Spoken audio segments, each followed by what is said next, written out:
and then it needs to be taken care of, needs to be maintained. So he's now put in charge. Like he's inherited this garden. Like, hey, you need to start taking care of, like, learn how to work. um, and like, okay, so dress it and keep it. And the Lord God commanded the man, saying, of every tree of the garden thou mayest freely eat. So he can eat. So the body he created for this man, he created, um, I guess the physical condition of the body, still you can eat. Probably you're hungry. I don't know what state we're talking about here. Um, Sounds like just regular body that gets hungry. So you can freely eat anything there, but there is a law given here, it looks like. But of the tree of the knowledge of good and evil, thou shalt not eat of it, for in the day that thou eatest thereof, thou shalt surely die. So this, again, this tree that's representative of death. I know I'm going in here almost kind of said I've read through these passages before, and we'll get to a point where I'm not familiar with. So I've already kind of discussed some things that I already kind of know beforehand, but it's been a while, so I'm coming back to it, revisiting it, and discussing it in this format. The Lord God said, it is not good that the man should be alone. I will make him an helpmeet for him. Okay? It's not good to be alone, Ammaron. You're all alone right now. Where's your helpmeet, buddy? Got my little dog Chewy right now. My wife, who I'm separated from, we're still good friends. I'm not alone. The kids are away from me. It's not good for me to be alone, it says right here, man. I got family. I got friends. I got the internet. I got you guys. Let's go.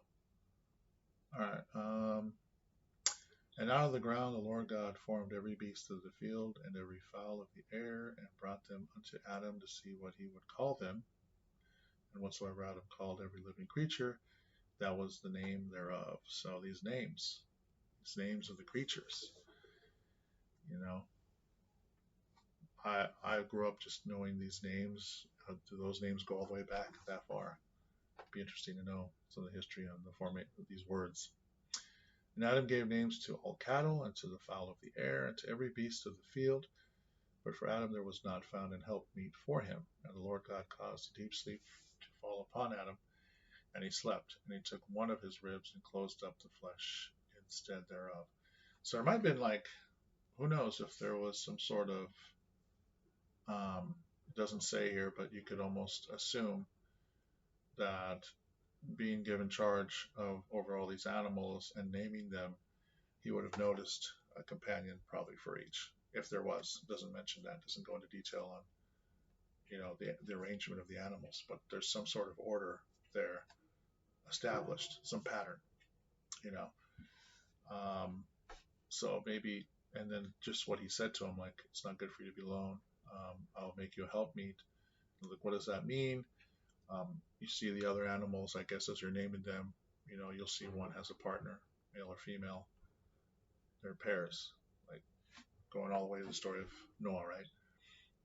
So let's read on. And the Lord God caused a deep sleep to fall upon Adam, and he slept. And he took one of his ribs and closed up the flesh instead thereof. And the rib which the Lord God had taken from man made he a woman, and brought her unto the man. And Adam said, this is now bone of my bones and flesh of my flesh. She shall be called woman, because she was taken out of man.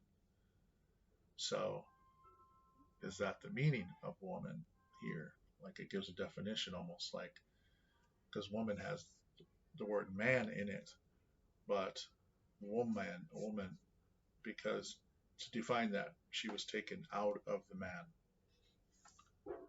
That's what it literally means, woman. Interesting. Therefore shall a man leave his father and his mother, and shall cleave unto his wife, and they shall be one flesh. And they were both naked, the man and his wife, and were not ashamed. So here the term wife is used. We don't see a marriage at all. I mean, I don't see one here, but it's already assumed that now that they're partners, the appropriate title is wife. Okay, so interesting. Um, so there's a lot that could be read in between the lines here, whether a marriage actually took place, whether God performed that marriage, um, and in this case, Adam didn't have his pick, right? This this is probably where the tradition of um, arranged marriages might flow from, something like this, where you're looking at God Himself saying, "Hey, this is the woman you're going to be with," right? Um, and so some of us that are like in today's world, looking back in time, we watch these movies and we see, we're like, oh man, poor kids, they don't even know. They're just, the whole time they're just like, yep, you have to wait. You know, you're gonna marry somebody, and you're like, huh?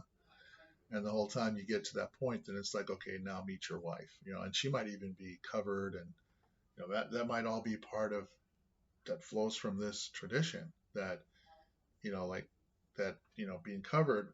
In other words, that Adam was asleep. He didn't see. So until God showed him, the woman was revealed to him, just like these traditions of arranged marriages. And like in this case, the father or whoever the parents, which God would be the parent of Adam. He fathered him, basically created him, right?